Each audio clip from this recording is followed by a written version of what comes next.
All right, we are back. We had last week off. It's been a busy couple weeks. God, we did have last week off. Life comes at you fast. Sure does. And we missed that was Halloween week, so we missed it. So I had to play the creep song to come in. But also, that's the song that I went through the appeal process with Spotify because they pulled that 2 episodes ago. They pulled it off. When I appealed, they came back and said, we need more information. I sent them more information. They reinstated that one, but they pulled the last one. So now I got to go through the appeal process again. Get your shit together, Spotify.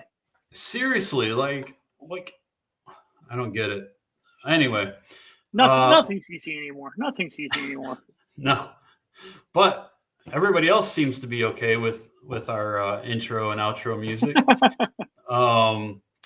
Yeah.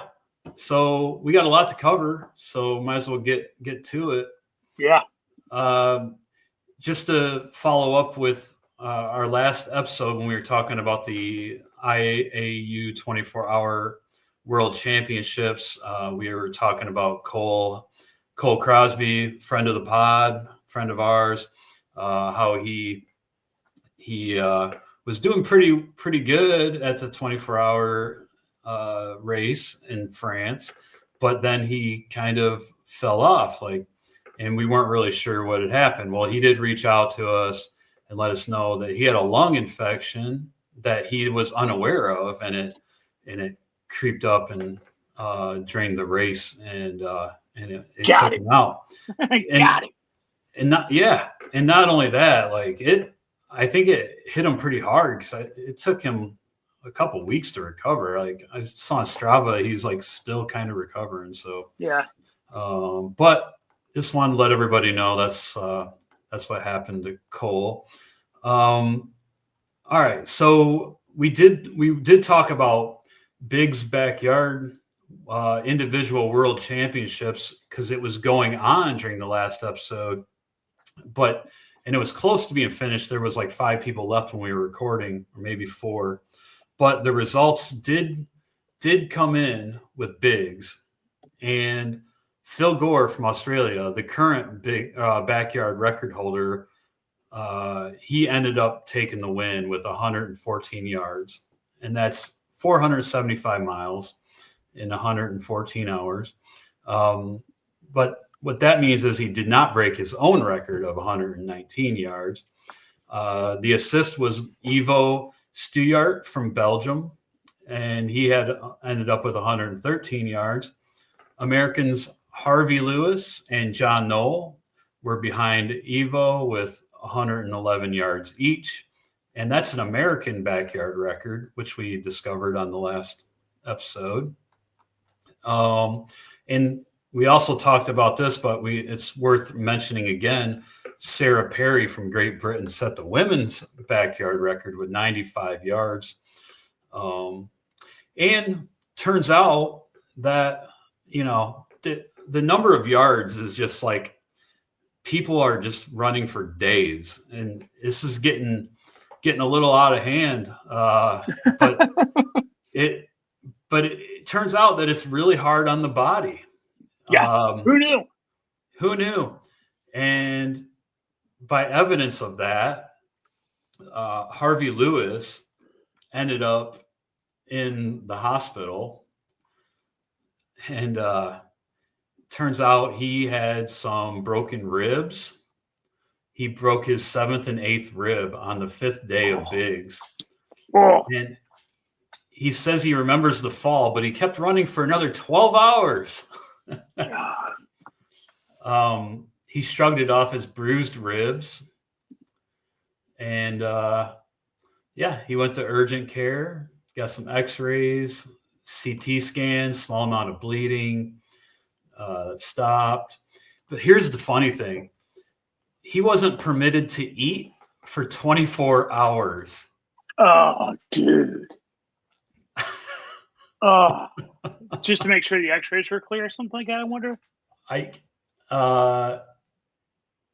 They were monitoring his hemoglobin levels. Oh.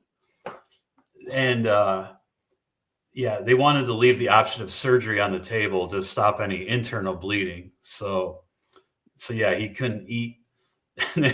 He said when he was able to eat, when he got cleared, he had one of the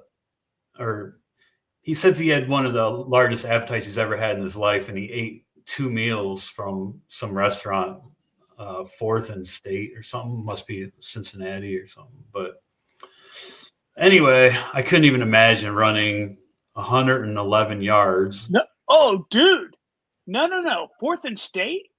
Yeah. No, that's a Columbus. That's a Columbus spot. Oh. Dude, 4th and State is a vegan diner. It's like if you think Harvey is vegan. Yeah, so think about like old school diners, right? Like your Greasy Spoons. This joint is a vegan version of one of those. Okay. Listen, I am not a vegan, right? I do like that Mediterranean diet, right? But I mean this with every ounce of my being. One of the best patty melts I've ever had. Nice. Is at 4th and State. It is that joint is. You can go to that joint and eat it and not realize you're eating vegan food. That's so. I didn't know that's so interesting. Well, I think I don't know if it's his fiance or his wife. I think she's lives in Columbus actually, near Columbus. Okay, but I was wondering why he was all the way up here. Yeah, dude, 4th and State, man. Like, oh, dude, so good. But I couldn't imagine running 466 miles and then not being able to eat for 24 hours. Oh my God. Oh, this is crazy. Also, crazy. Phil Gore, the guy that won, he ended up on crutches after the race. I guess it wasn't anything serious, but he had some soft tissue damage around his ankle. So yeah, backyard ultras, man. Yeah, no. They have their limitations. Yeah. And people are starting to find out. Also, Javelina was 2 weekends ago, and Javelina is one of the biggest 100-milers in the country. 5 20-mile laps in the desert out in Fountain Hills, Arizona, at McDowell Mountain Regional Park. It's flat and fast, 6,300 feet of climbing. It's a golden ticket race. Mm-hmm. It's a big party. Some say it's like the what's the big party out in the desert? Burning Man. Yeah, some say it's the Burning Man of ultra running. Like, it's the Running Man. The Running Man, I love it. So everybody dresses up in costumes, and it's just one big party. It looks fun. It's definitely Aravaipa puts it on. It's definitely one a lot of people are at. It's the premier fall race, so a lot of attention, live stream, the whole deal.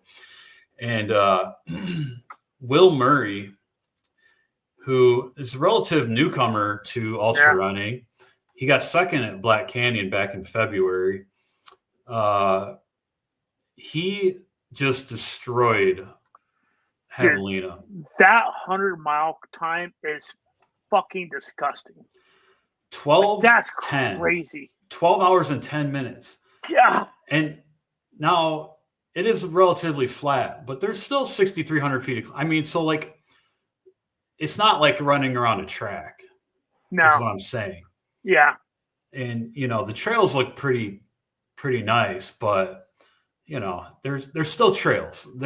So, well, I've always thought there's sections of the trail too that are that's like loose sand, like beach loose sand.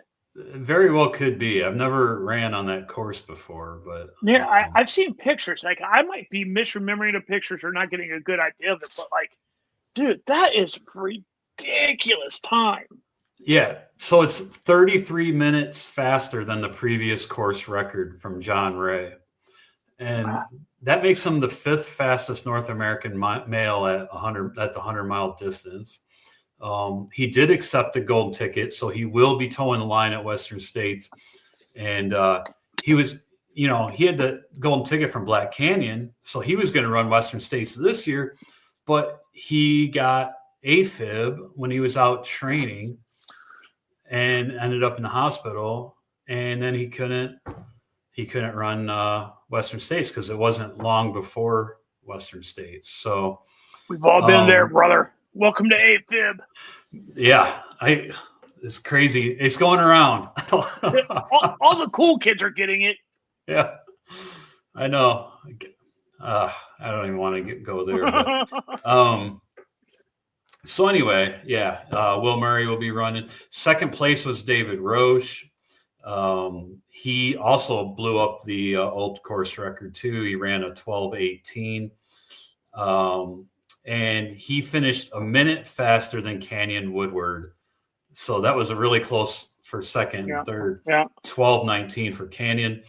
And David Roche is actually Canyon's coach. And Woodward actually closed in on Roche at mile 90. He was like 5 minutes back, but he made it within a minute. And the crazy thing was that when it came time to accept the golden ticket, David Roche handed it to Canyon Woodward. So, and it was kind of a pretty selfless act by David Roche, because David Roche, he's still planning on running Western States next year. And what that means is he's going to have to do another qualifier to get himself a golden ticket. He said 5 years of coaching. He's seen Canyon Woodward work so hard to progress 5% per year, steadily launching himself into the stratosphere of the sport. What he did at Javelina was extraordinary. It's just the beginning. Can't wait to see what he does at Western States in 2026. He deserves the golden ticket. Handing it to him was more special to me than any race. So he said he's going to be going for another golden ticket soon. His hopes to be on Western State's starting line in 2026 and get his butt handed to him by Will Murray again. It'll be exciting to see what Will Murray does at Western States this year. So yeah, we'll see if Roche can get another golden ticket at one of the other events, which, you know, you got Black Canyon, you got Canyons. So we'll see. And then on the women's side, Tara Dower just showed up, and she just crushed the hell out of Javelina. I mean, put on a clinic. She won the race in 13:31 for the women. That is a female course record and the second fastest North American female 100 time. Which the wild part for me on that, it's the second fastest American female 100. Like, yes, we keep saying it. This is a flat, fast course, but there are courses that are way flatter and way faster. I mean, like, listen, like, this isn't no fucking Yeti's flatter than this. Fucking Canal's flatter than this. Fucking Tunnel Hill. Like, I mean, there are so many races that are flatter and faster. Again, it's just, and so for her to have the second fastest 100 time is just I God. feel like she had a similar time at what's that one in North Umstead when she won it outright. But yeah, so she just crushed it, and she was like an hour. She was an hour ahead of or the second place female, which was Beth McKenzie. So, and she set the course record by over a half hour. Camille Herron had the previous course record. And so Beth McKenzie was second in 14:31. I saw this crazy Instagram post. It's such an interesting one. From Beth McKenzie. People have been telling her, like, oh, you ran the perfect race and all this stuff. And you made it look so easy. And she just has this Instagram post. Well, so I'm here with a 3-minute dose of when shit got real, 40 minutes or 40 miles into the 100 miler. This was an 8+ minute pit stop. After 6 or 7 shit stops on lap 2, can you believe I still had 60 miles to go? So basically she was shitting her brains out. And she still finished in 14:31. Like, what the hell? Her post, her whole post is so great because, like, I love the yeah. fact that she still even like, even had I not stopped to shit 5 times, I still would have got annihilated by Tara. Yeah. Like, she's like, you know, and then like there's a comment in there. This sport is so glam. That is so like that just I can hear Mark Carroll saying, the sport of kings and queens, you know, as people are dry heaving and shit like that, you know. I just like she'll be like, I like her. Like, that's very well said. Sport of I kings like and her. queens. Sport of kings and queens. And Addie Bracey was third for the women, 14:45. Tara accepted the golden ticket, and Addie Bracey accepted the golden ticket.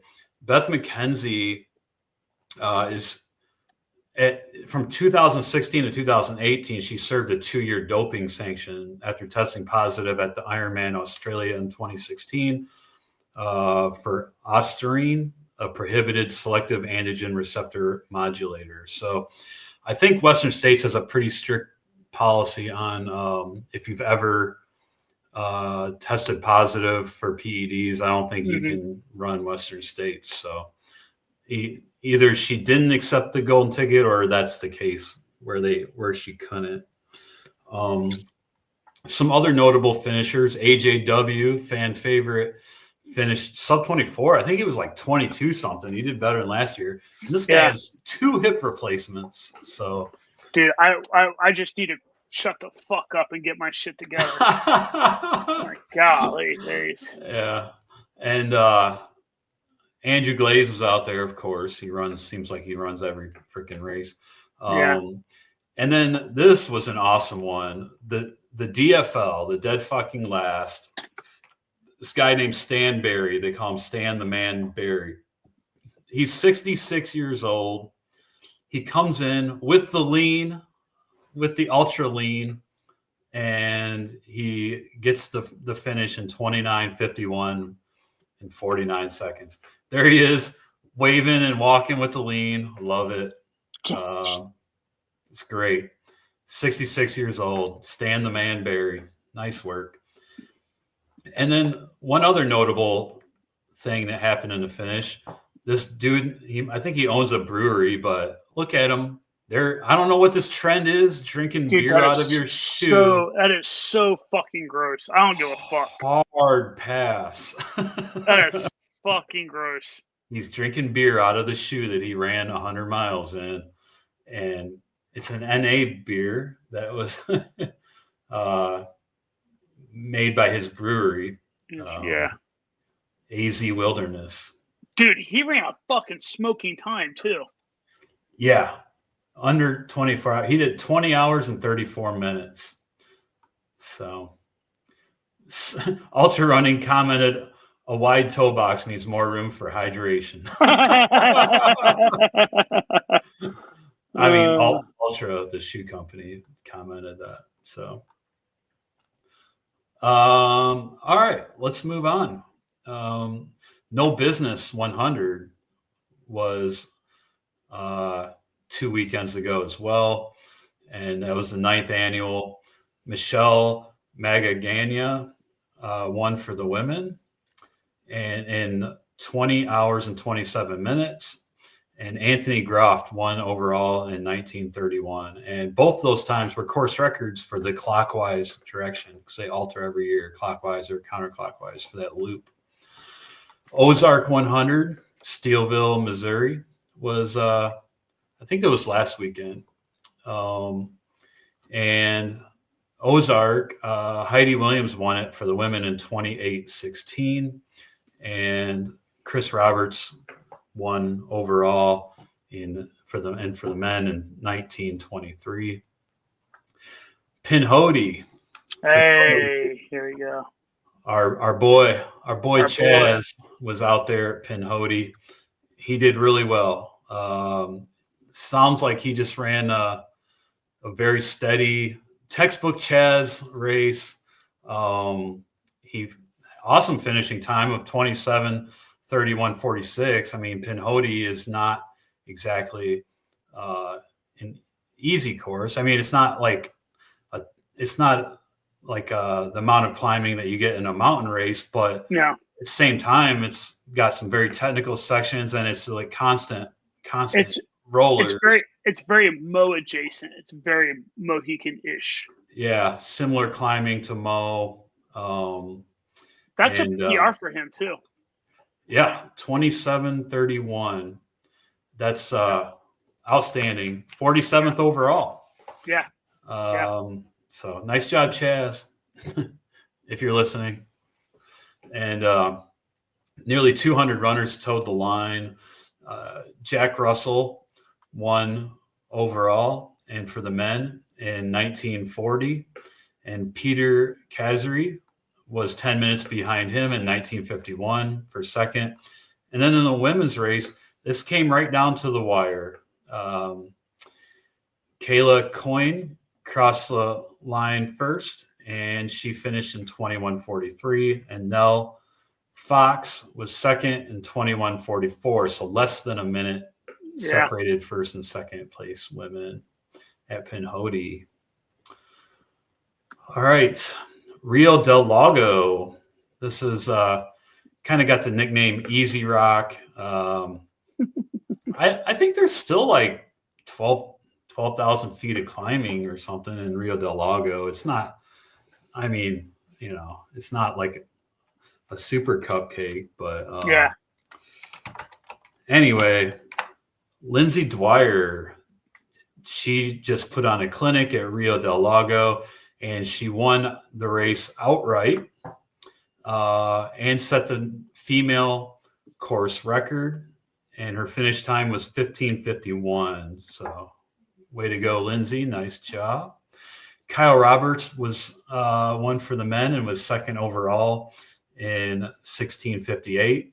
And I don't know if you see this, but the mystery continues. Look at fourth place. Another one. Anonymous athlete. And this is the same area of the other race where it was an anonymous athlete. I wonder if it's the same person. I'm trying to remember the other, like when we saw that earlier this year, was it saying that person was from Mill Valley? Does it always say?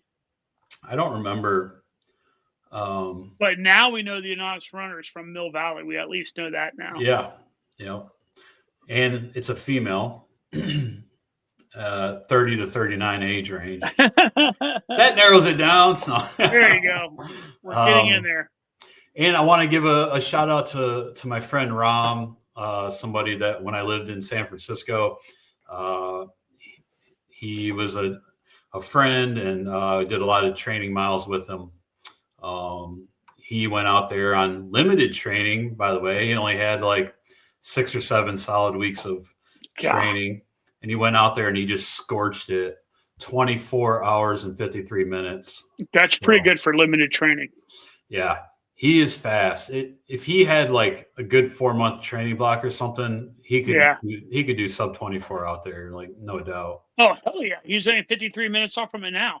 Yeah, exactly. I mean, I think 53 minutes over a 100-miler.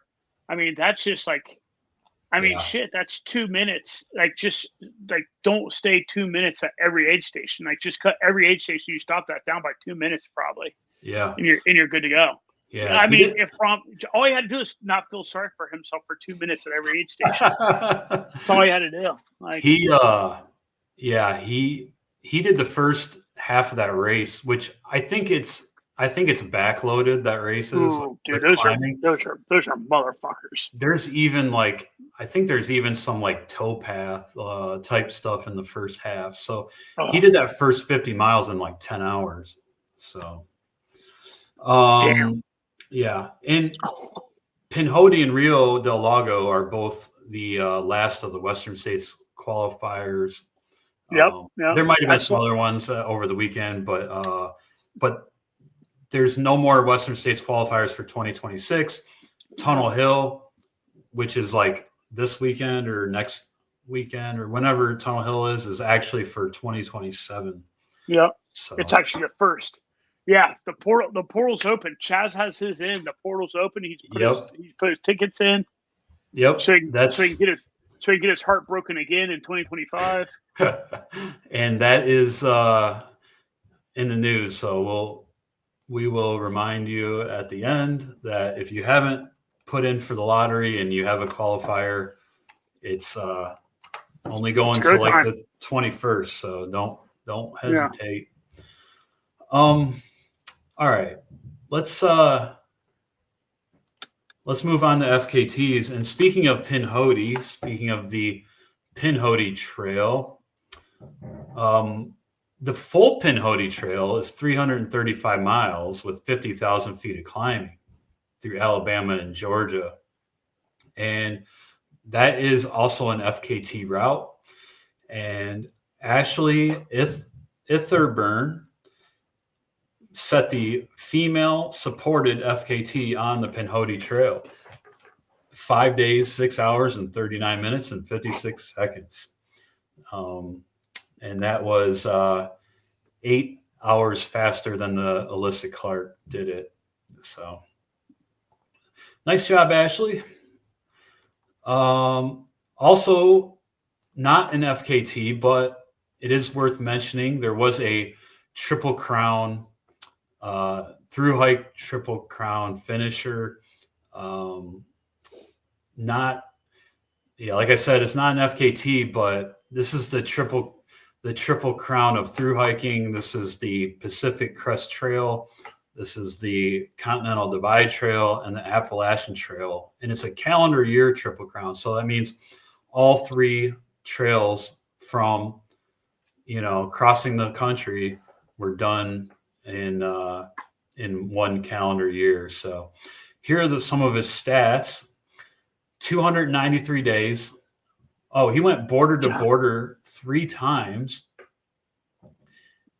Oh, so he did from Florida to Maine. So 8,562.5 miles. 1,300,766 feet of elevation gain. 18,600,000 steps. Climbed Everest 45 times. Walked across 24 states. Went through 18 pairs of shoes. So he did more than the Triple Crown of through hikes. He did border to border 3 times. That is crazy. That is absolutely crazy. Yep. That is awesome. I think it's kind of wild about Glaze is how the fuck does he comment on these people's social media posts so fast all the time? Yeah. I noticed Glaze is the #1 comment on this dude's post. Yeah. And Glaze was the #1 commenter on Harvey Lewis's post with him in the hospital. How the fuck is he on top of people? Seriously, dude, it's amazing that there's not, and it's amazing that every building in his fire department's not burnt to the ground. Dude, holy hell. Between running 100 miles a week. And all the social media. Golly days. And running all these races. It's crazy. And having a family. He's got kids. Yeah. I don't know, man. I don't know. But he's definitely popular. Yeah. All right. Let's jump into the news. I just wanted to follow up on a story that we talked about. Oh, yeah. Speaking, so Strava had filed a lawsuit. We did a deep dive on this a few episodes ago. So go back and listen a few episodes ago if you didn't hear it.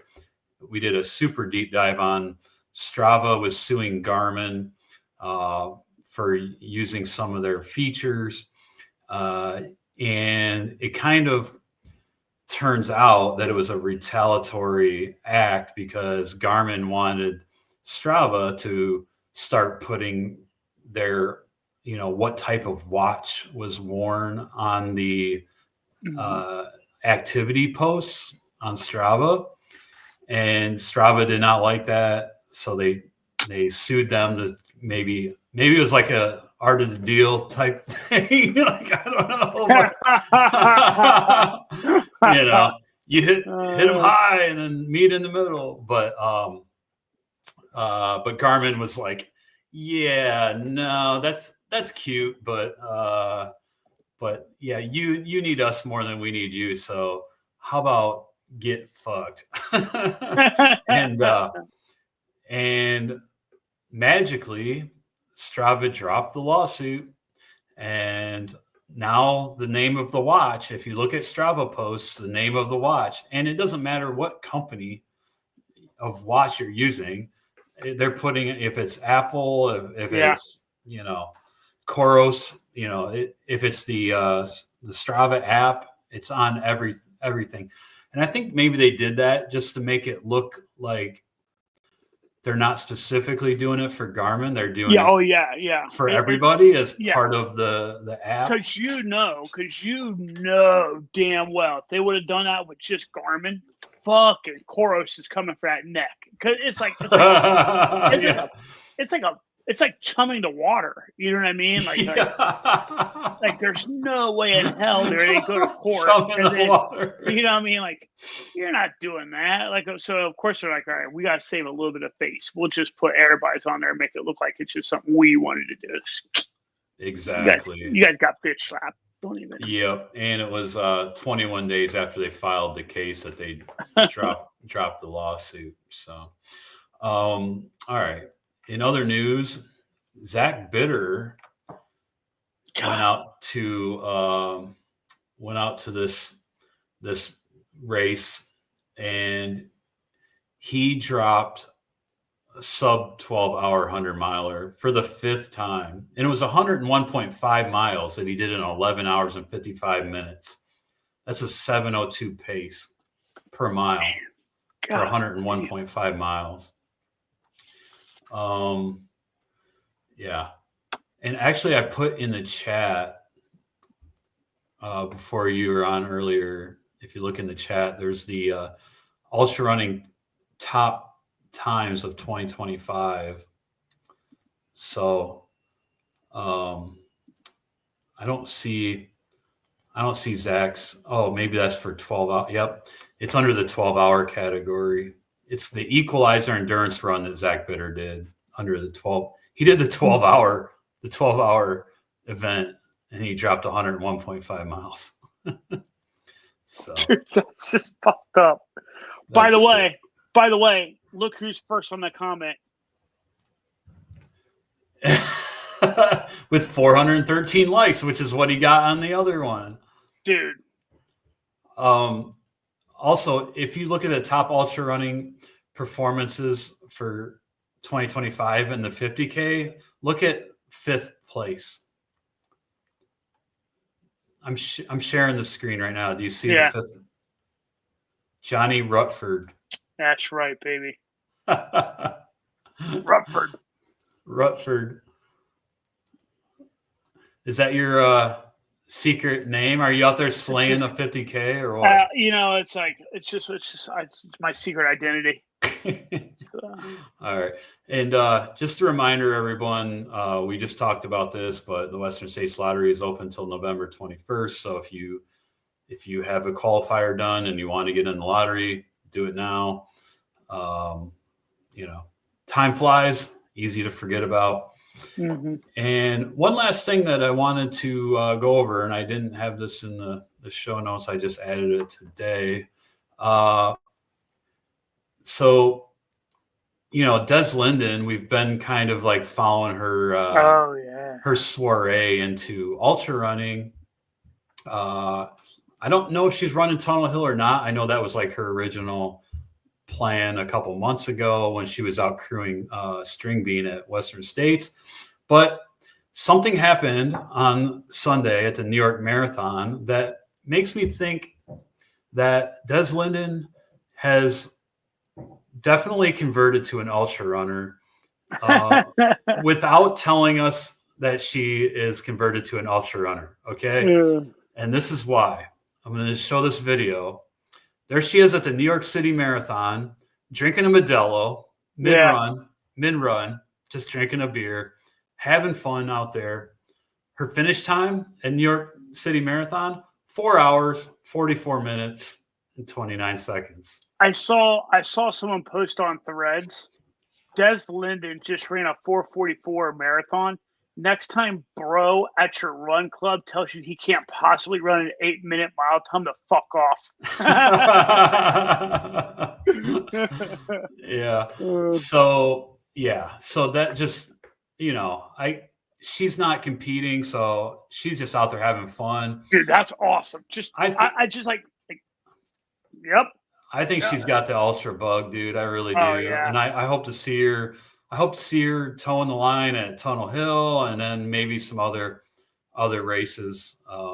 It'd be kind of, in a weird way, be kind of funny to see what she can do on like a mountain course. You know what I mean? Like, because that's just such an egregious jump from like road to like a mountain trail. Like that'd be interesting to see. Like, it'd be interesting to see what she could do on it. She's been putting in some miles in the mountains. It looks like she had a post a while back on Instagram that says, "Well, I guess I run with poles now," and she was like up in the mountains.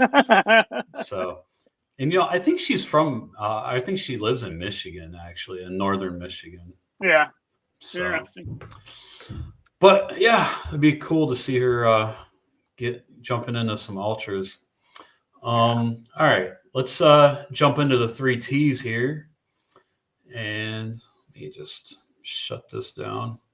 So the tips, tricks, and thoughts this week. And I kind of put this in because I maybe need some help with this. Or maybe we can talk through it.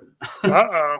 But the 3 T's, the topic this week is how to get into cross training or lifting. God. And honestly, I tell myself at least 3 times a week, tomorrow's the day. Tomorrow's the day. I'm going to get up a half hour early, roll my ass out of bed. I work from home, so it shouldn't be that difficult. Yeah.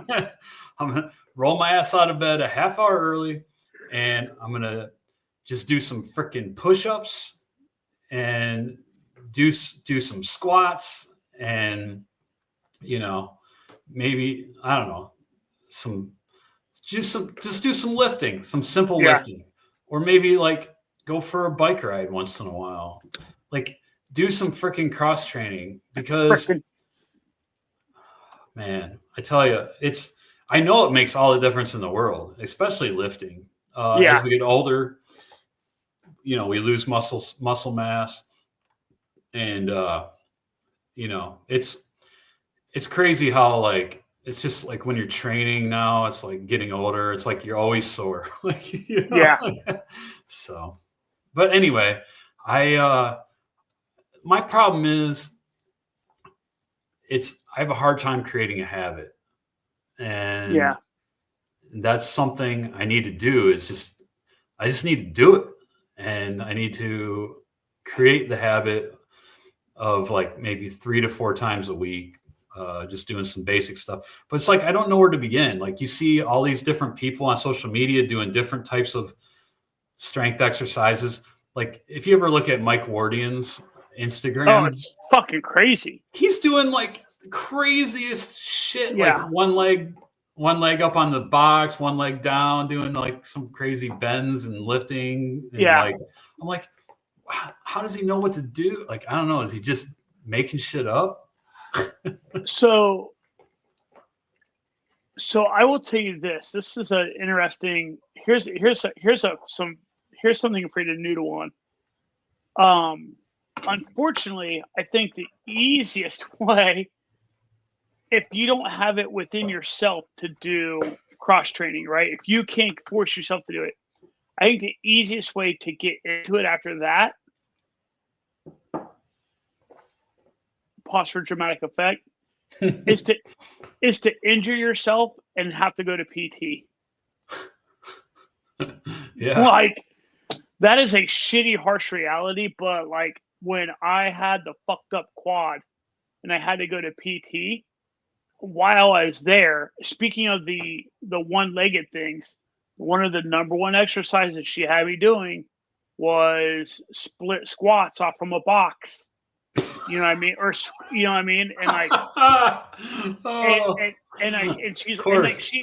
she explained it to me. She's like, well, think about when you run, you know, everything's on this one. So like, why do squats like this when like you're literally like this and this and this? So she's like, and so it does help when you have a physical therapist or a coach or someone like that explain to you why that movement is what you're doing. So I like, and then because I had to go to physical therapy for so long, because I was like, well, you know what, like, how do you feel about me stealing your knowledge? Like, what if I asked you to write me a workout exercise for after I'm done with here?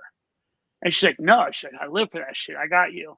And she wrote me a relatively simple. I mean, it was maybe 6 lifts, maybe 6 lifts. And you know, I have a YMCA right now for another week and a half. I have a YMCA less than a mile from my house. I used to walk, do those lifts, and walk back. In a grand That's total, awesome. it took me 2 hours grand total, from the time I walked out the door until I walked back in the door. And so, and like I did it like twice a week, and like it makes massive difference. And like it does, like that single box squat or a single box lunge or whatever the fuck it's called. That first off, that thing hurts like a son. Like it will strengthen your quads like no man's business. So I think that, I mean, like, unfortunately, I think that's one of the easiest ways to get into it. It's just by necessity, unfortunately. The Yeah. other thing is figuring out, like, here's the other thing. I couple it with something you enjoy doing. So this is pathetic as fuck, but you know, I enjoy sitting on my fat ass and watching TV. So we bought, and we did this during COVID, but we got a rowing machine. So I have like one of those like water drum rowers, fucking big ass TV right in front of it. I just fucking zone out. But I'll tell you what, man, if you ever want phenomenal cross training that feels like it's relatively easy, but it will just make you strong from toe to head, get you a rower. Get you a rower and just row on that thing for however long, a couple times a week. Dude, it is, I mean, literally from your toes to your fucking neck will be so fucking strong. It make it and like total like body workout. Total body, dude. It is crazy how strong rowing can make you. Nice. And like I said, then you're just zoned out watching TV while you're doing it. Yeah.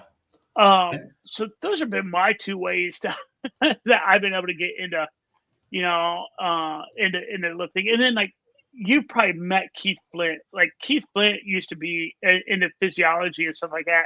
And I remember asking him like, hey, if you were to pick just 3 lifts, if you were to pick like super minimal lifts, like as few lifts as you possibly could, but you were to say, okay, these lifts are the ones that you have to do to be a good runner, what would they be? And he was able to narrow down to 3 lifts. So if you just want to say, all right, I want to do as minimal amount of work as possible, but I want to get like some good returns out of it. Yeah. 3 lifts. You ready for them? Yeah. Deadlift,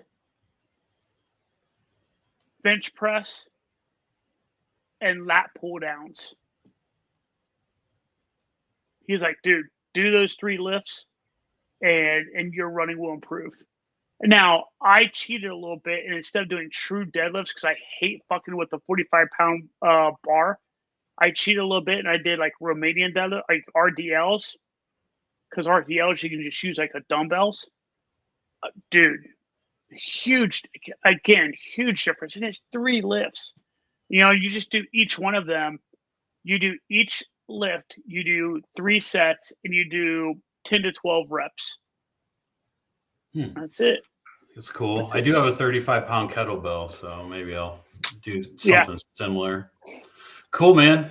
All right. Well, let's go ahead and wrap this episode up. Not bad. We got through 2 weeks worth in 45 minutes. Baby. Let's get it. Yep. All right. Well, thanks everyone for listening. We appreciate you, and we'll try to get the last episode back up on Spotify. Reinstated. If Spotify is your method of listening to the show. I'm going through the appeal process right now, so hopefully it won't take as long as last time. But all right. Well, everybody, have a good weekend and enjoy your long run, and look forward to talking to you next week. See you next Saturday. Well, next week. See you later. Later, Gator.